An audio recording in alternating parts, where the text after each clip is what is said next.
বই থেকে।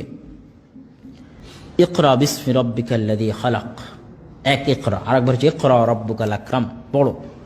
এই দিনটা হচ্ছে পড়ার উপর। সুতরাং আমার আজকের বক্তব্যের শেষ অনুরোধ সেটা হচ্ছে প্রচুর পরিমাণে পড়তে হবে, পড়ার অভ্যাস তৈরি করতে হবে।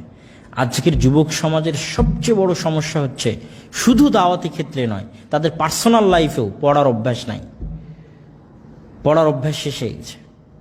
যারাও আগে একটু পড়তো তারাও এই ফেসবুক, টুইটার, ইউটিউব আসার কারণে তাদেরও পড়ার অভ্যাসটা কমে গেছে, মাত্রা, লেভেলটা কমে গেছে।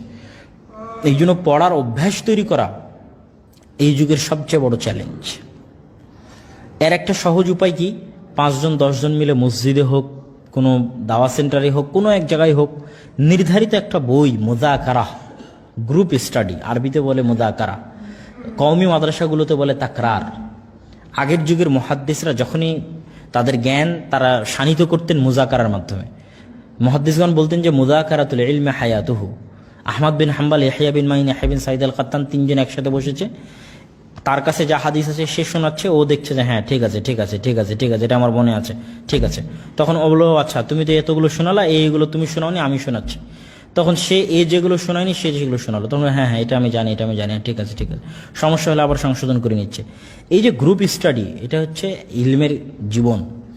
অনেক সময় পার্সোনাল লাইফে স্টাডি করে সামনে আগানো যায় না, কিন্তু 5 জন 10 জন মিলে যদি আমরা ঠিক করি যে আজকে সবাই 5 পৃষ্ঠা পড়ে আসবো, তারপর এখানে আমরা একটা পর্যালোচনা করব, তাহলে কিন্তু এইটা আমাদের ধীরে ধীরে ধীরে ধীরে আমাদের জ্ঞানটা ডেভেলপ করবে।